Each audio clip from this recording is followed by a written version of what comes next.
All right. So welcome. I know some people will sort of join us as the lesson unfolds. I want to introduce you. I'm going to Steven Schneider, who is a transplant to Orange County from New Jersey, where all great people come from. And so I thought he could share a little bit about himself and his background, and then we'll launch into our learning for today. Okay, hello everybody. Hello, Ria, Sylvia, and Bobby. Thank you, Marcia, for inviting me to learn with you today. Yeah, I've lived in Irvine just for a couple of years now. As Marcia said, I had moved here from New Jersey. Before that, I actually lived in Northern California. So I've been both sides, both coasts, and I have a certain sort of particular style of learning. I hope you like it. It's very language focused. I understand that you've been learning together for a while, and I hope you get something out of today. I hope it's interactive. So I hope it's a two-way conversation. Now, I think you were emailed source sheets. So will it help? I can share my screen with the source sheets if that'll be helpful. I think it will if you can, even though some people may have printed it and have it in front of them. I think that would be Okay, nice. great. Let me just do that.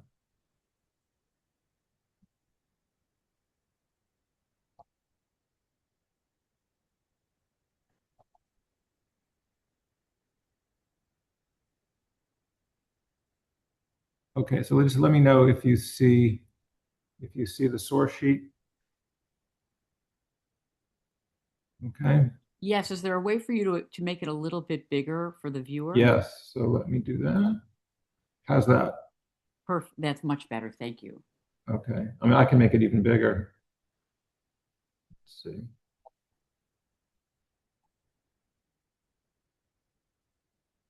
No. Whoops. That's not right.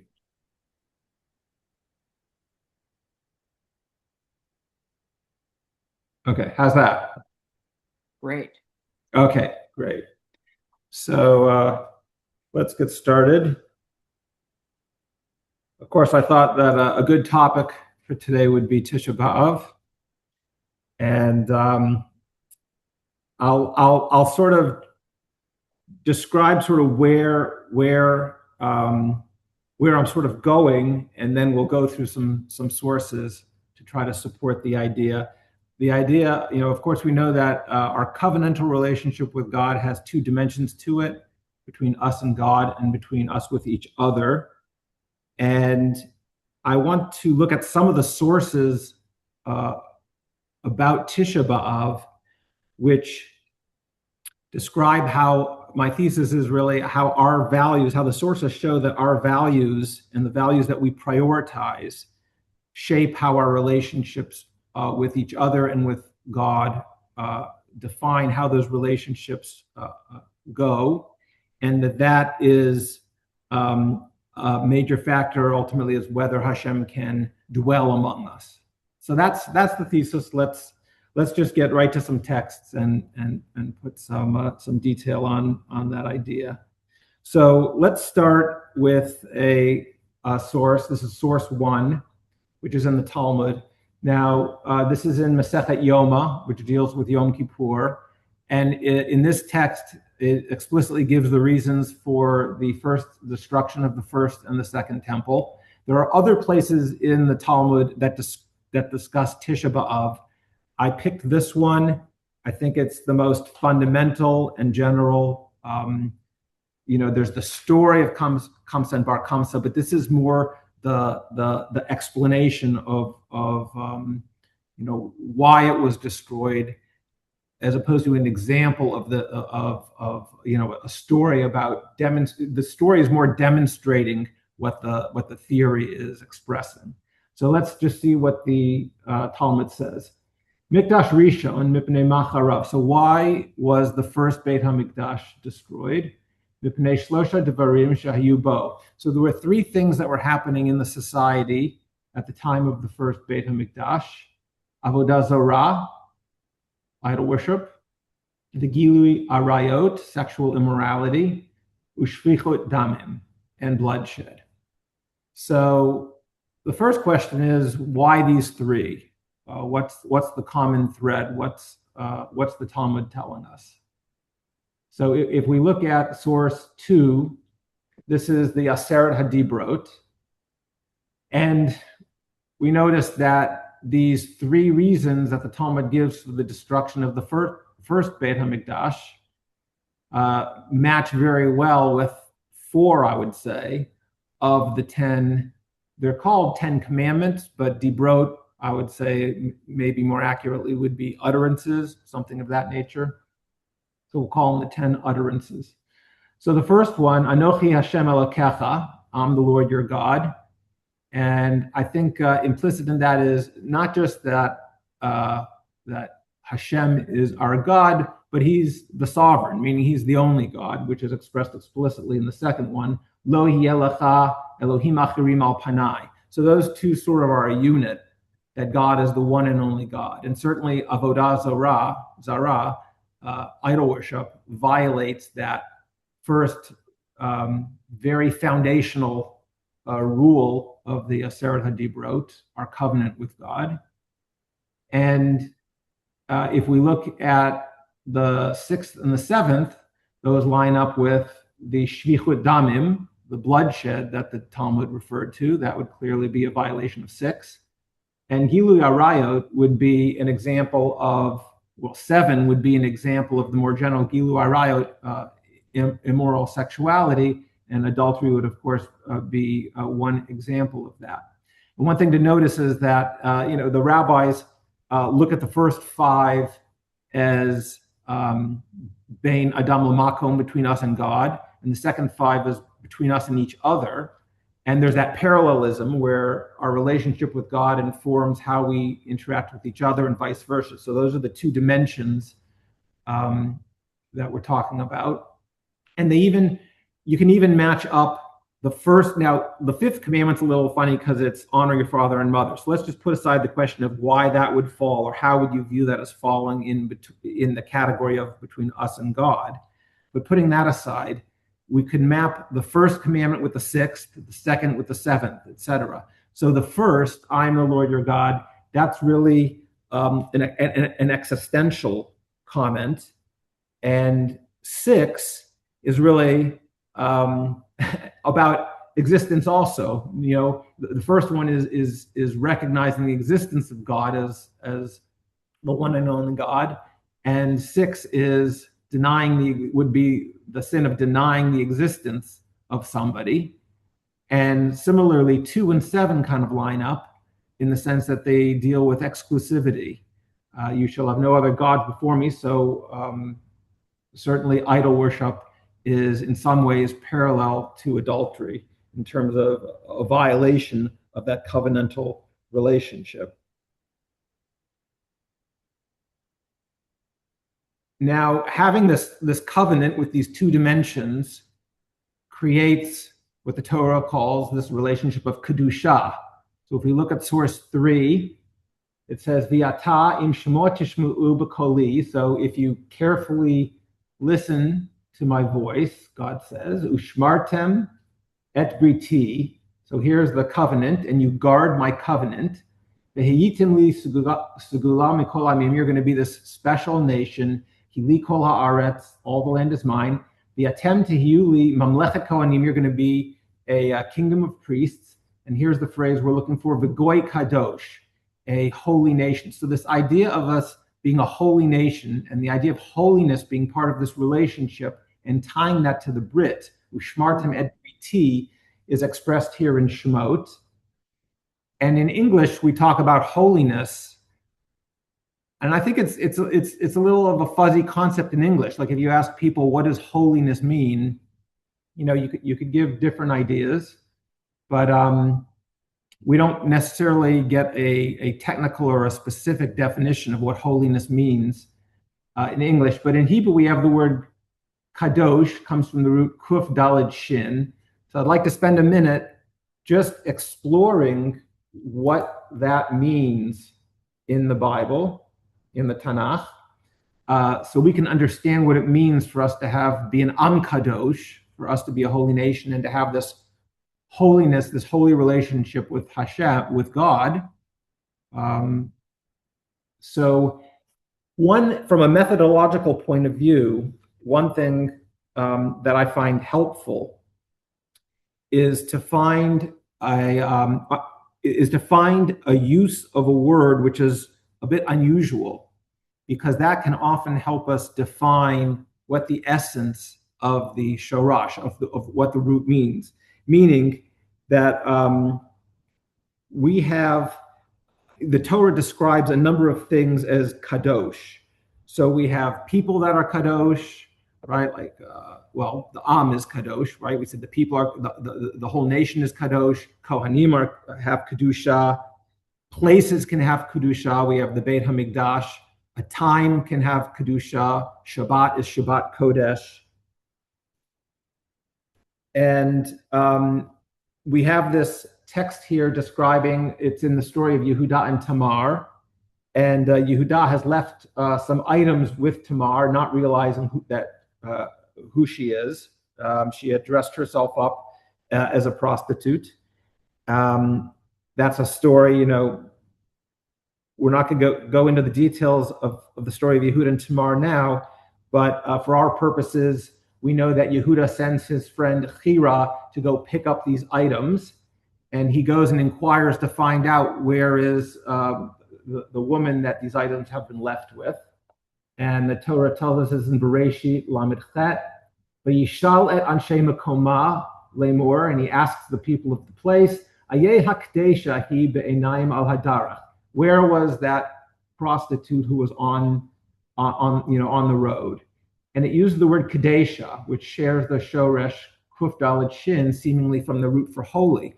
So this is a good indication to us that perhaps a simple understanding of the root of just holy in the holy, no pun intended, positive sense might not be a complete picture of what this root means. So if we look at Rashi says kadesha, he picks up on this kind of surprising use of the word, but he helps to inform us what the underlying meaning of the root is. Mikudeshet mizumenet liznut, one who is designated and prepared for prostitution. So I think what Rashi is saying is that the underlying meaning of kedusha is something which is set apart for an exclusive purpose. And this could be either positive or negative. It's a neutral, the underlying concept is neutral. The defining characteristic is that there's an exclusive purpose for the relationship. So if we let's just see how useful that definition is in the different uses we know of the word kadosh. So for example, we saw the text in Shmot, which said that if we keep the Brit, we're an Am Kadosh, we're a holy people. What would that mean given this definition? It would mean that we're chosen with a special mission to spread monotheism to the world. That would be our purpose that has kind of separated us out and defined what we are supposed to accomplish, or one of the things we're supposed to accomplish in the world. And similarly, God himself has a Shem Kadosh. He has a holy name. So what would that mean with this definition? Is that the name of God is to be used exclusively for spiritual purposes, meaning that it would be used in prayer, it would be used in learning, but you wouldn't use it for mundane purposes. So if we go back to the covenant, actually the third utterance or commandment is specifically that. Don't use the name of the Lord in vain. That would be a violation of the kedusha of his shame. It's supposed to be used for an exclusive purpose. Similarly with Shabbat, we have a day to connect to God, to connect to family, and to leave the world as it is, not to do constructive work.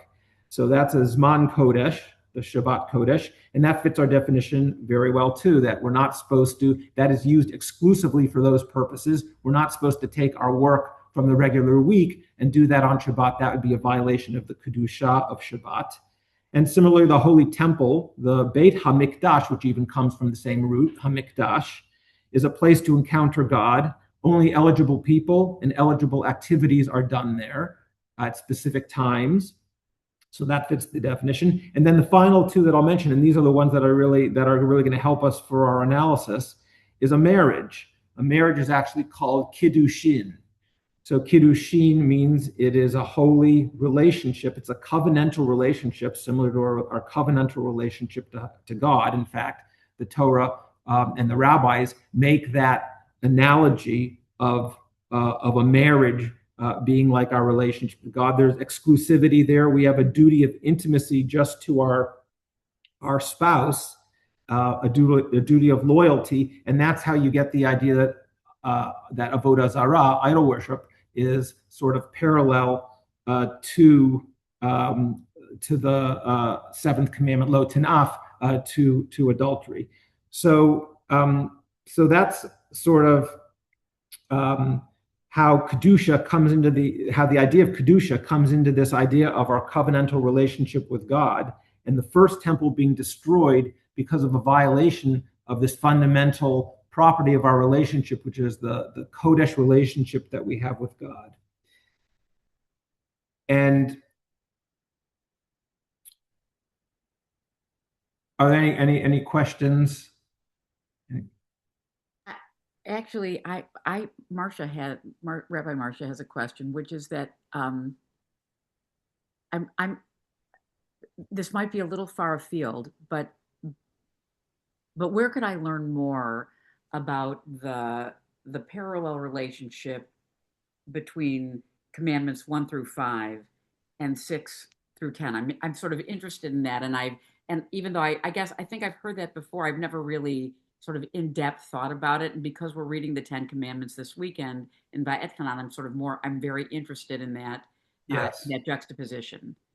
So I could send you, I'm not going to be able to rattle off the top of my head, but I could send you, there are definitely plenty of good sources for that. And that would be an interesting learning in and of itself, would be to see how that kind of maps out the relationship between the two. Very, very, very interesting. And also just for me, by the way, also to understand, of course, the idea of the Kadesha, that there's no, that it's just a noun here. And it's so, and that's also actually a profound way of looking at Kadosh with no added value. It is, in some ways, it can just be what it is, which is a separate individual assigned to a specific task. That's quite fascinating. So thank you. Yes. Thank you for those comments. Any other comments before we go on? Okay, so the next piece is we've kind of looked at this covenantal relationship that has these two dimensions. We've seen that it has this property of kedusha, and we've seen that the three reasons given by the Talmud for why the first Beit HaMikdash was destroyed was a violation of this kedusha, both between us and God and between us and each other. And an example of that. And the question is, what are the consequences of that? What are the consequences of the violation of a Kodesh relationship? So there's this word kin'ah, kuf nun aleph. And I'm going to define kin'ah as zealous, and we'll see why in a minute. There are 5 places in the Tanakh, or in the Torah, where the word kin'ah is used to describe God. And in each of them, it's in the context of idol worship. So it's very on point for our analysis. So let's look at source 5. Lo tishtachaveh, this is actually from the Aseret HaDibrot, right? The 10 Commandments, Exodus chapter 20. Lo tishtachaveh lahem, you shouldn't bow down to the idols we're talking about. The lo ta'avdeim, you shouldn't worship them, serve them. Ki anochi Hashem Elokecha, for I am the Lord your God. Keil kana, I am a zealous God. Now, the reason I say zealous, so kana, if you spell it with a hey instead of an aleph at the end, it means to acquire. And you could think of it as being possessive. The only problem is possessive has, I think, maybe too many negative connotations. And just like we saw that kadosh is sort of neutral, it can be positive or negative. I think kana, it's important to realize it can be positive or negative, which is why I want to translate it as zealous. You'll see some translations as jealous. My issue with jealous is I think it misleads us because we have to look at it as neutral, and it is context dependent whether zealously guarding something is a positive thing. In the case of, say, a spouse zealously guarding their holy relationship with their partner versus zealously guarding something in a negative sense. You can imagine something where someone's very possessive in a negative, that has a lot of negative connotations, or even jealousy. Jealousy is a very negative attribute. And I think we want to be careful how we think of El Kana, because this is a positive attribute of God, and we're going to see why that's a positive attribute of God.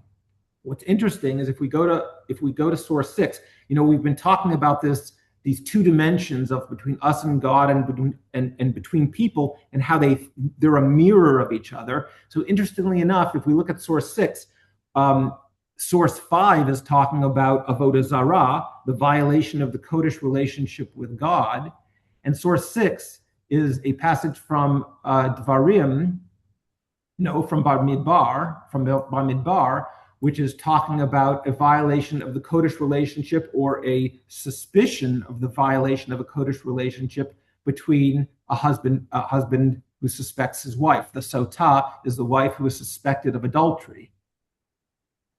Let's look. It says, "Va'avar alav ruach kin'ah."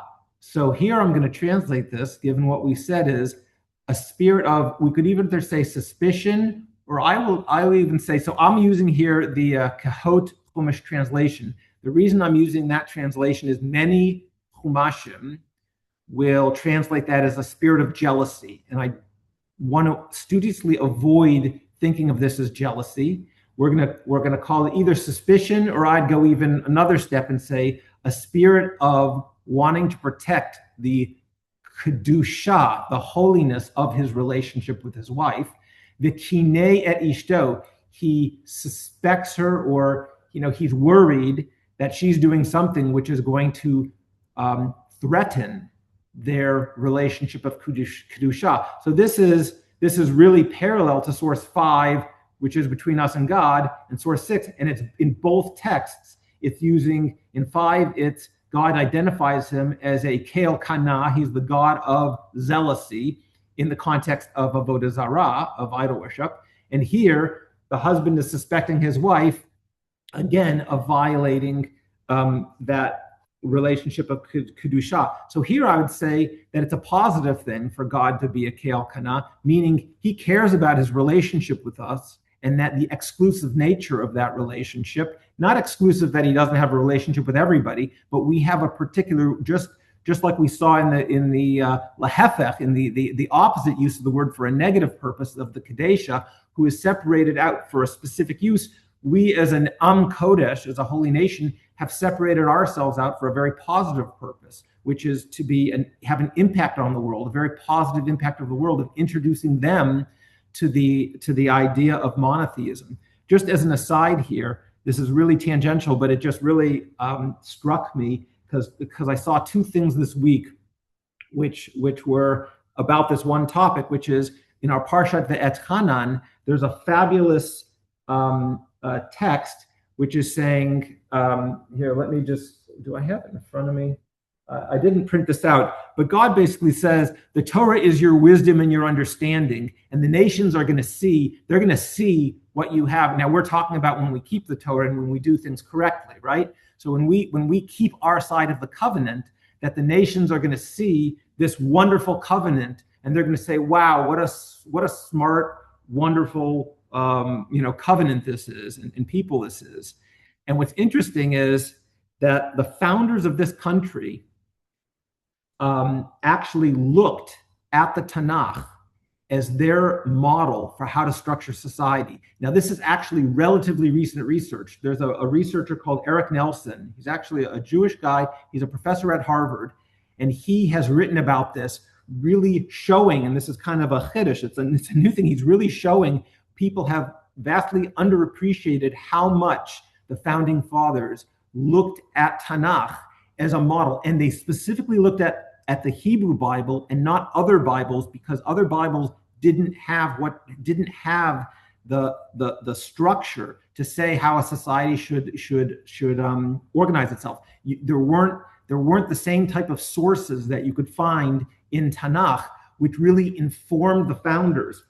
And in fact, I just saw recently a quote by Quincy Adams. He wrote this essay. Quincy Adams wrote this essay basically quoting the Shema, saying, and you bind them to your hands, ukshartem otam le'od al yadech. He's quoting the whole thing. I mean, these people were very familiar with Tanakh and were using it specifically as a way of conceptualizing what America was going to look like, in contrast to the old way of thinking of governance. It's really amazing. You can look up the source.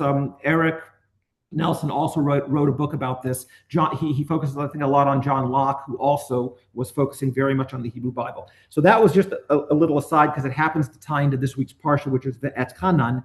And the Et Chanan, of course, is very much also related to Tisha B'Av. So if we're going to learn something about Tisha B'Av, which is this parallel dimensions between our relationship between us and God and us and each other, that actually ties right in, because when we keep our side of the Brit and we have a healthy relationship with God, that helps us have a healthy relationship in society. And I think what I'm saying is America, actually the founders of America, very much knew that, and we're looking to these sources to see how to have that healthy relationship with society. So let's continue with source 7, which is going to be focusing on, now that we've said that we have this covenant, it has this kedusha, that has this holiness. God is a zealous God, which means in a positive way that he is defending this special relationship where we're an Segula, and we have a special task to show this to the world about the existence of God and the laws by which we should live. What happens when we break that? What is God's response going to be when we don't keep our side of the covenant? And of course, there are a number of passages, including in this week's parsha of the Et Chanan, which deals specifically with this. I'm going to actually quote a passage from Shemot, 25th chapter. This is going to be, there are many passages that state it in the negative, meaning when you sin, then this is what's going to be happening. In fact, in the Et Chanan, there's a whole arc of Tisha B'Av, meaning actually it's today's Aliyah. There are 7 Aliyot in each parsha, and there are 7 days in the week. So you can look at each Aliyah of the day to get the spiritual flavor of the day, right? It's like the horoscope Lahavdil ben Havdalah.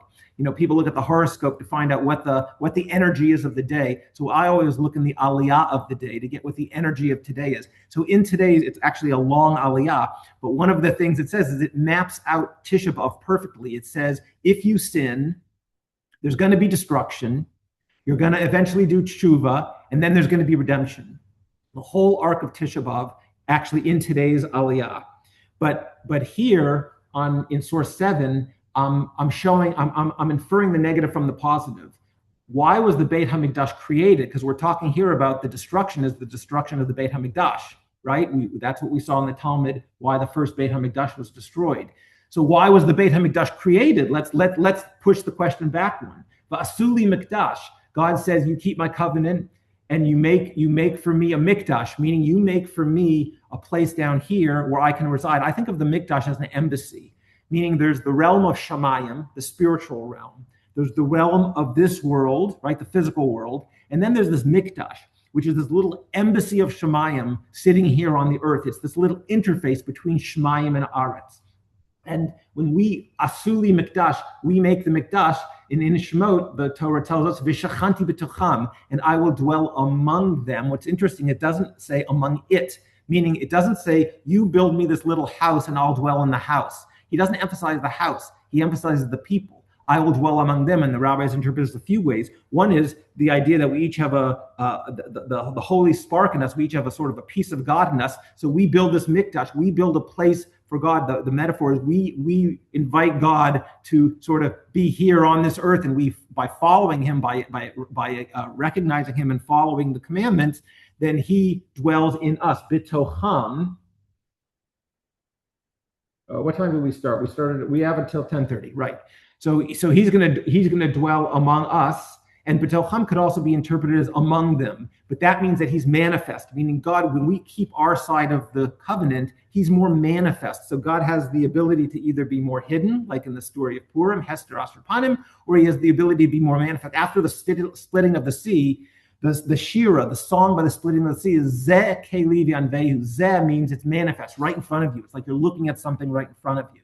So God is always present, right? But he's sometimes more manifest and sometimes less. And what this is saying is, if we Vasuli Mikdash, when we do our part, God and V'shachanti b'tocham, he's more manifest. So what happens if the Beit HaMikdash is this interface between heaven and earth? When we take a step back from him by sinning and not doing our part, then he does what's called a midah keneged midah. It's a measure for measure. It's like you have a relationship. One side of the relationship takes a step back, and midah keneged midah means measure for measure. Hashem kivayachol, as if he takes a step back. What is his taking a step back? That is the destruction of the Beit HaMikdash. So we've sort of created a framework for thinking about this so far, all in the context of the first Beit HaMikdash, which is there's a covenant, there's Kedusha, there's this relationship which is parallel between God and the Jewish people, and which is parallel between how we relate to each other in the most intensive form, between how a husband and wife relate, but we've seen it in Am Kadosh. There's this element of Kedusha between all of us, and that's how we're supposed to relate to each other. And we've seen how that sort of flows into the destruction of the Beit HaMikdash, because we take a step back, and midah keneged midah, he takes a step back. The embassy, basically, what happens when one country violates another country? Would they want the relationship to be? They violate it so badly. What do? They close their embassy. They pull back their diplomats, right? So that's sort of the metaphor.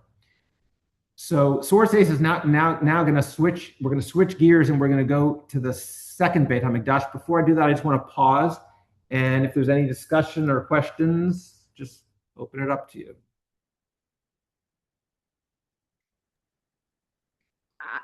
I just want to share that I don't know how many of you in this group were part of our sessions a little less than a year ago with Leah Hockman, who talked about the great advance that Nechama Leibovitz offered, the whole art of text and Torah study.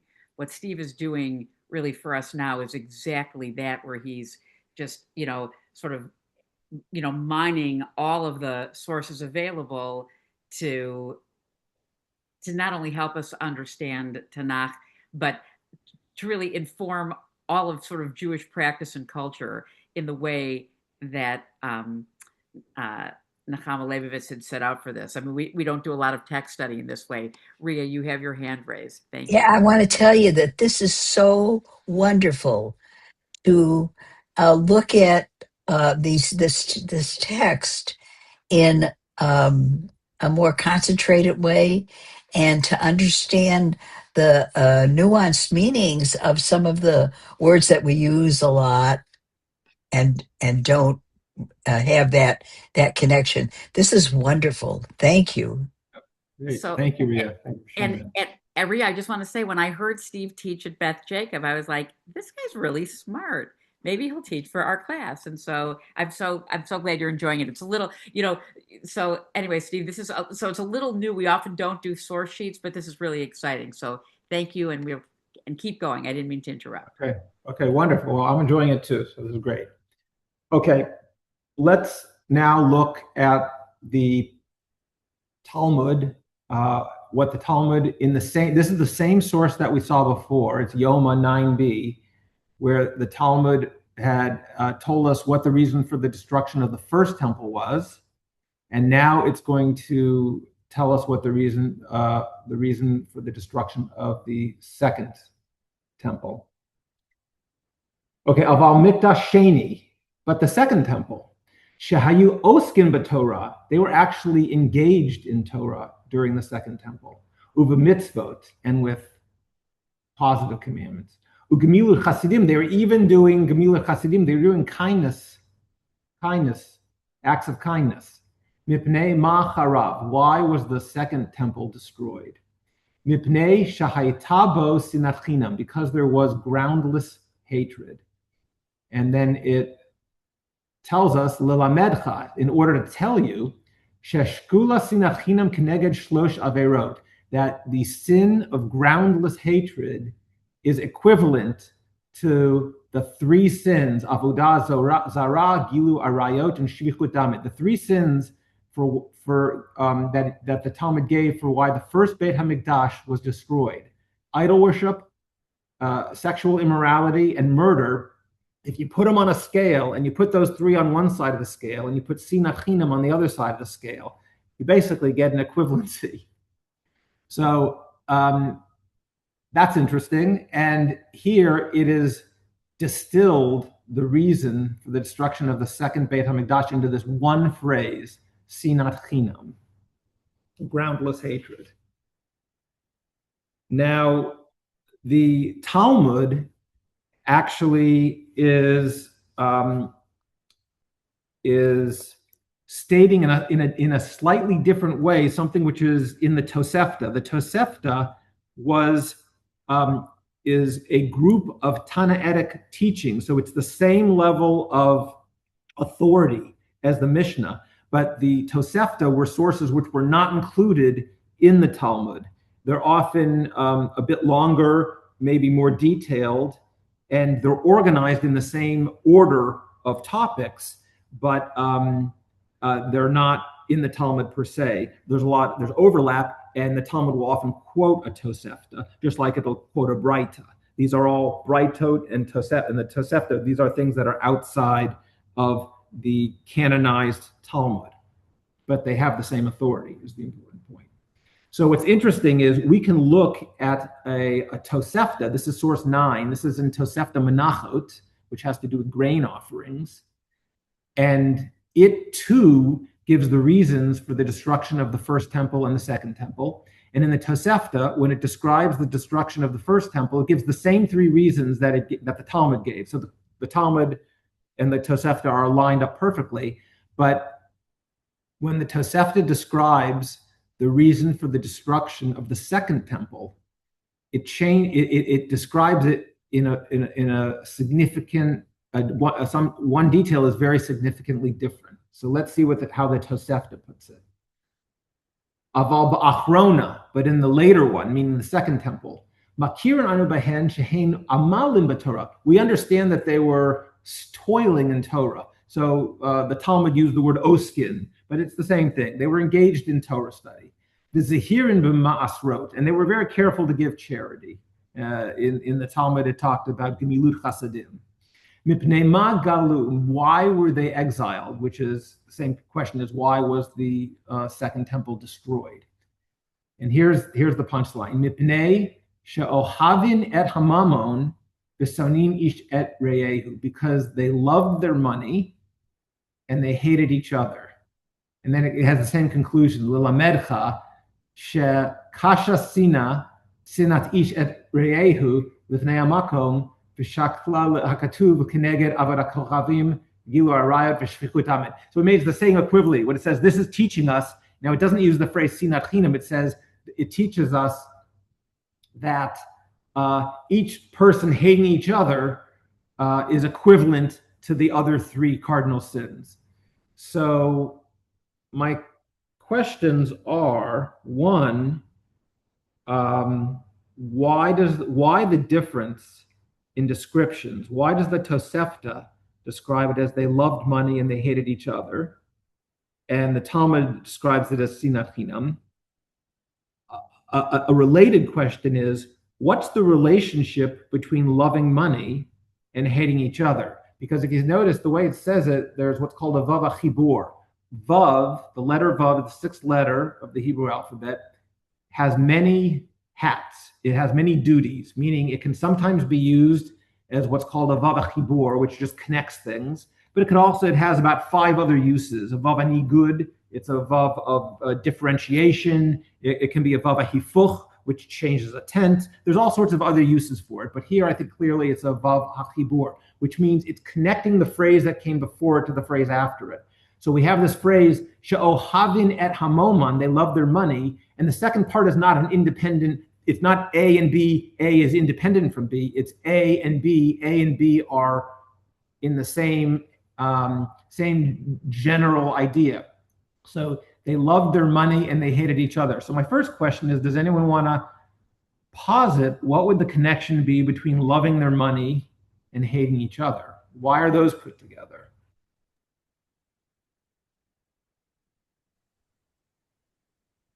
Well, I'll offer the first idea, which is just to say that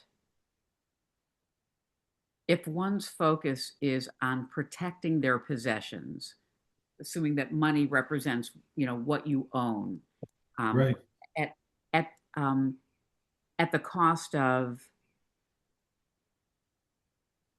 caring for the people around you in the way that, however that would manifest, whether it's helping a neighbor, being kind. If you're focused on what is yours versus um, how how you are part of a greater whole, that is not going Right. to foster great relationships. I mean, that's how I'll begin, and then we have Jim, and then we have Sylvia. Jim. Yeah, I was going to say the whole thing about coveting, that you are jealous of what your neighbor has. And this whole relationship with money that you want to have, kind of like keeping up with the Joneses is all that. And I think by coveting, uh, I think that you setting a different standard than loving your God. Uh, you're talking about the parallels between the first five and the second five commandments of the Torah.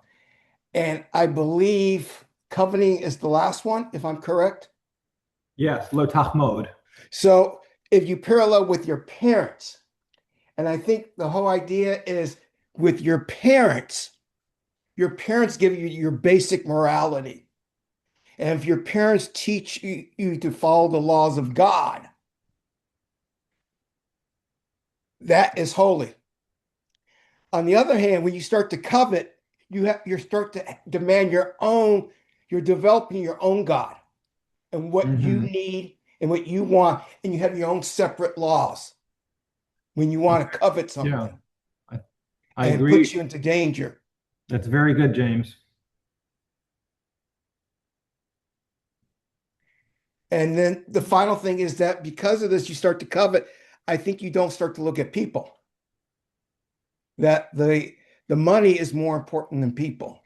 So the way I'd say that is, the question is the money in service of your higher values, Right. your responsibilities to people, as Marcia said, or your responsibility to God, you said, or are people in service to your other values, which you've now put above?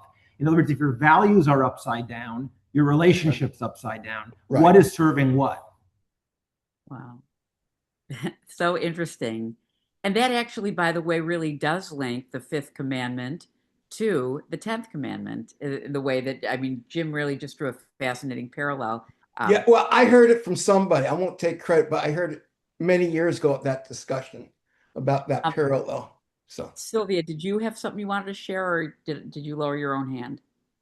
I did, because James said much of what I was thinking, which is, I'm a novice in this, but that love of money, love of self, love of God, what you have set up is love of money, which above the love of God, and which causes competitiveness. I think that when you overlove your money, it has nothing to do with God anymore. And also, it sets up this whole system of competitiveness and the the um, the desire to hold on to your money, and it violates those other things that we are taught to do, which is things like giving to the poor and helping somebody who's in distress get a leg up, like that, because we're so afraid that we'll lose that particular God, which is our money. So I think that's exactly right, Sylvia. And you use the word fear. So the framework I'd said, if you look in the thesis in the top of the source sheet, which is here, let me just scroll there. The model I was sort of getting to is that depending on what values we prioritize, that shapes our fears. Meaning, what are we afraid of losing, or what are we afraid of not getting? And if your values are upside down, you're going to be afraid of the wrong things. And that fear is, as you said, is going to mean other people now become competitors, or you become envious of them, jealous of them. It changes the whole nature of your relationship with them, all stemming from putting your priorities in the wrong order. And then what we've seen is that's the sinat chinam. I think the reason it uses I think the Talmud uses sinat chinam is money is just one example. But in fact, if you notice in the Tosefta, it didn't say that when it repeated, it didn't say loving money and hating people. It says that hating people is equivalent to all three cardinal sins. It didn't say loving money is equivalent. No, loving money, it's not the money per se. It's whatever you're putting. I'm just kind of paraphrasing what you have all said. It's whatever you're putting ahead of what should be your responsibilities. There's a wonderful example of this just from a few weeks ago in the Parsha, when the tribe of Reuven sees that there's great grazing land on the eastern side of the Jordan. They don't want to fulfill their national responsibilities to go in and help conquer the land, which is the national mission given by God. And they don't even want to take care of their families before they take care of their wealth. When they say we want to build sheds for our animals, and then we'll build cities for our people. So Moshe chastises them as the leader. He sees their priorities are upside down, but as a good leader, he corrects their priorities. He says, you've got to go in and fulfill your national duties first, and you got to take care of your family. He changes the order. He says, build cities for your kids, then you'll build cities for your cattle. So he changes the priorities. And when the tribe of Reuven and Gad pair it back to Moshe to show him that they accept the terms and that they understand what he's saying, they add a detail in each of those dimensions to show that they get it. I mean, Moshe actually was successful in changing their priorities, because when they say, we will go in and help conquer the land, they add the detail. Not only will we help conquer it, we won't come back to the eastern side of the Jordan until it's all been distributed among all the tribes, which is a detail that Moshe didn't explicitly said. He might have implicitly meant it. He didn't explicitly say that. So they're telegraphing to Moshe, oh, we get it. We had the wrong priorities. And when it's talking about their family, they say, we will build cities for our kids, and they add a detail even with their family responsibilities. Moshe just said, what are your responsibilities to your kids? They add, we'll take care of our kids, our wives, and then we'll take care of the animals. So they add a detail in both dimensions, both the national responsibilities and the familial. So I think that's a very good example of values being upside down, and then good leadership righting the ship. And but by the way, he doesn't just necessarily trust them, because then all of a sudden the Torah out of nowhere adds this thing of half the tribe of Manasseh, and you're saying, what? We've been talking about the tribe of Reuven and the tribe of Gad, and all of a sudden half the tribe of Manasseh is going to be on one side of the Jordan, and with Reuven and Gad, and the other half on the other. And some of the Meforshim say that was Moshe's idea. What he was saying is, these guys got their values backwards once. I'm not going to let that happen again. I'm going to put Manasseh as a bridge between the people in the land, in Israel proper, and outside. They're going to be a bridge. And why Manasseh? Manasseh is the son of Yosef. Yosef is the one that lived in Mitzrayim, that knew how to be outside of the community and yet stay true to his values. So Manasseh Dafka is going to be the tribe that Moshe is going to strategically place half and half to keep Reuven and Gad honest and make sure they keep the values that they're supposed to keep. So we're getting back down. This is the 10-minute warning, and I have to. Actually, I was invited to a Brit Milah just last night, so at 10:30 I'm going to have to run. But I just wanted to make sure we had time to get the last sources, and then any other comments people want to make. So just to sort of to bring it together, I wanted to show one more dynamic, an interesting thing that happens when you have the priorities wrong, when your priorities are upside down, and you have this fear. I just want to go a little bit more into the mechanism of how you get to sinat chinam. So can you and the the second page. Go to this. We're still back on the first page, but if we can bring us back to. Yeah, let me go to the last. Okay, so we're going to go to source 10 now. So we're all talking about, we're discussing the destruction of the Beit HaMikdash, of the first and second Beit HaMikdash. It's the week of Tisha B'Av, but holidays have a source, right? They have a source. But if you look at the rabbinic holiday of, say, Hanukkah, what's the source of Hanukkah? So you think of, Hanukkah was something that happened with the Greeks, but actually the source for Hanukkah is the rededication of the temple. You don't have a rededication if you didn't have an initial dedication. And if you look in the Torah, it talks about Chanukhat HaMishkan.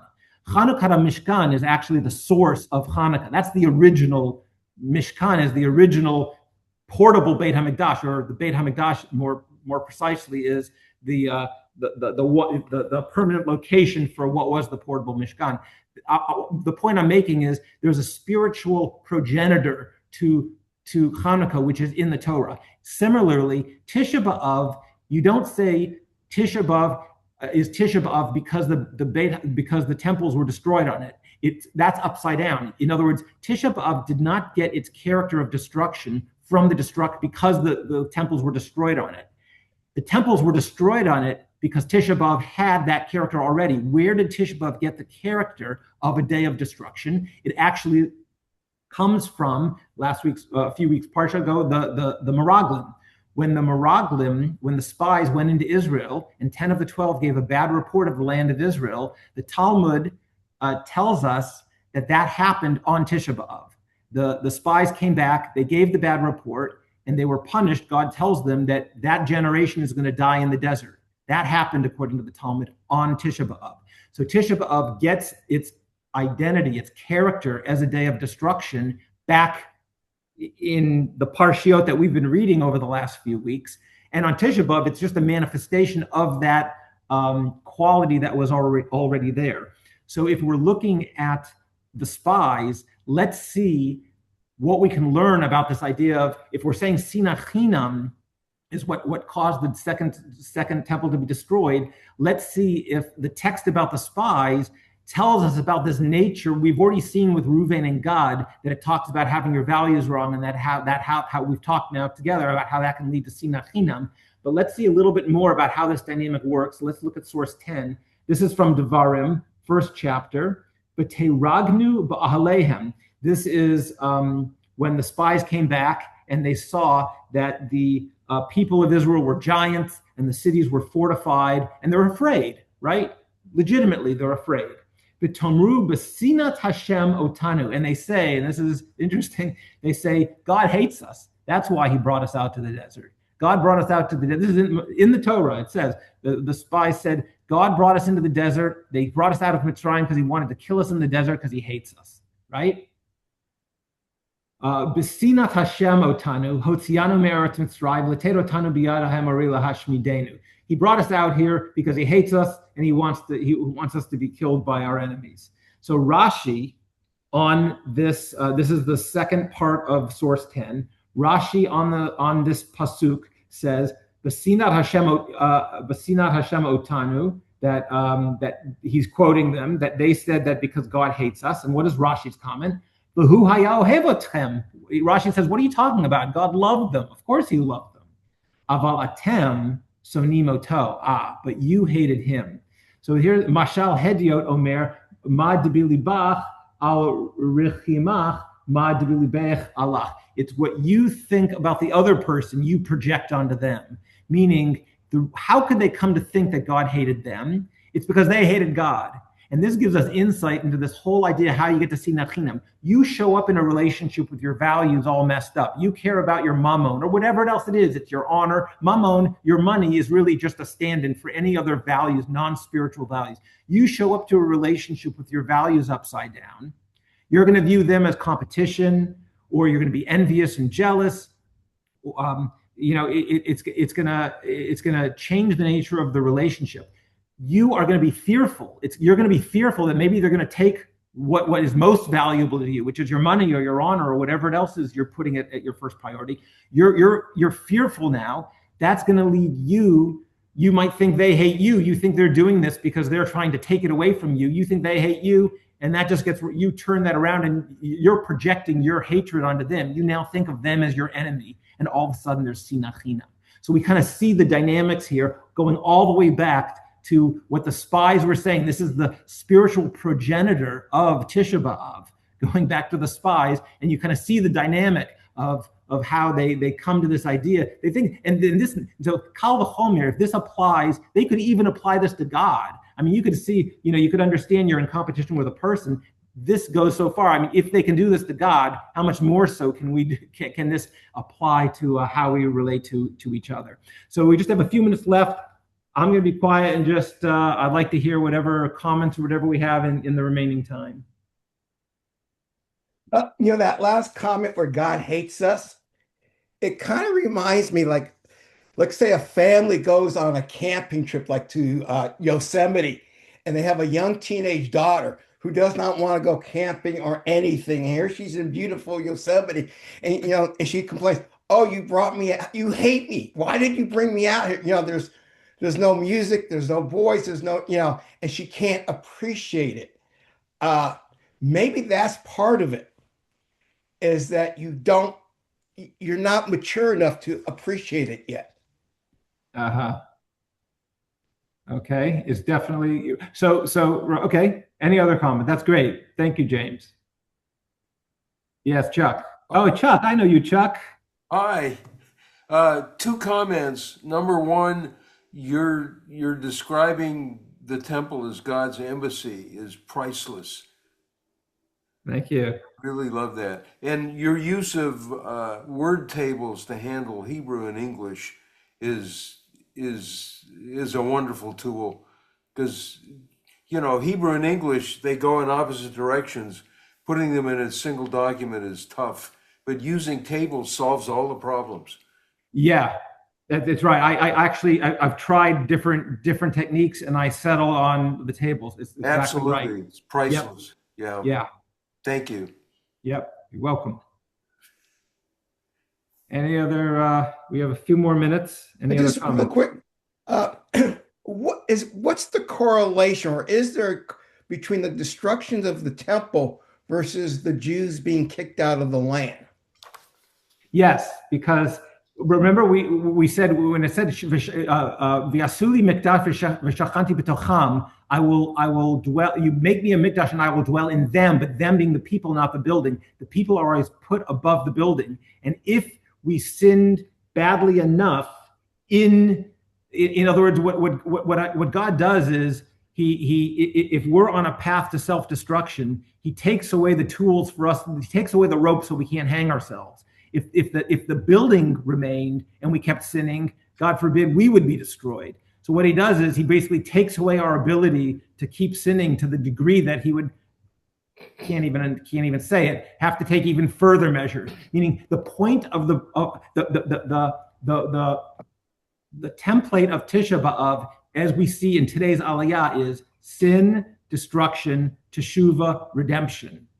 God assures us there's always going to be that redemption at the end. It's always, and the point is that we're on Tisha B'Av, we're supposed to look at the destruction, see what we can learn from it, improve ourselves, and then there's Nachamu. There's always the transition from Avelut. Avelut has a very fixed time. We're not allowed to continue with Avelut. Once Tisha B'Av's over, Friday, by the afternoon of the next day, the Avelut stops and the Nachama begins. What is Nachama? This is for another talk, but Nachama is then when you change your gear from looking to the destruction of the past and you start saying, okay, where do we go from here? Given the destruction, I can't change the past, but it can hopefully change me so that now we can focus on what our correct priorities and values should be, and we can start building from wherever we are now. And that is the correct sort of way of channeling the destruction, to have it change us and then just keep, which is what we as Jews do so well. We've certainly had our share of destruction, but in each case, we've been able to channel that destruction to something positive, to what to build next. Well, Steve, I want to just say thank you for this really thought-provoking and engaging lesson. We hope you'll come back to the Advanced Learning Institute. This is our little Beit Midrash. Some of the core people are here today, and it was really an honor to learn with you. And I want to wish all of us a mazel tov on this bris. May it be a source of joy for the whole community. And thank you everyone for being here. Next week, I'm confirming I think our teacher next week is going to be Rabbi Adam Greenwald. Exact topic to be determined, but until Suzanne Singer starts in mid-August with the romantic life of the rabbis, we're going to be having individual leaders from our community sharing some of their great Torah with us in weeks. So stay tuned for exactly who's coming. You'll know very soon, and we look forward to seeing you. So everybody, I hope you have a wonderful week. Thank you. And very meaningful Tisha B'Av. If you do want to observe Tisha B'Av, Beth Jacob is having services. CBI is having services. I'm leading services actually in Downey and Long Beach. But it really it is a very meaningful day, and also a wonderful sort of way to start thinking about the renewal of the new season, getting ready for Rosh Hashanah. So anyway, all that information's in our newsletter if you want to read that. Thank you, everybody.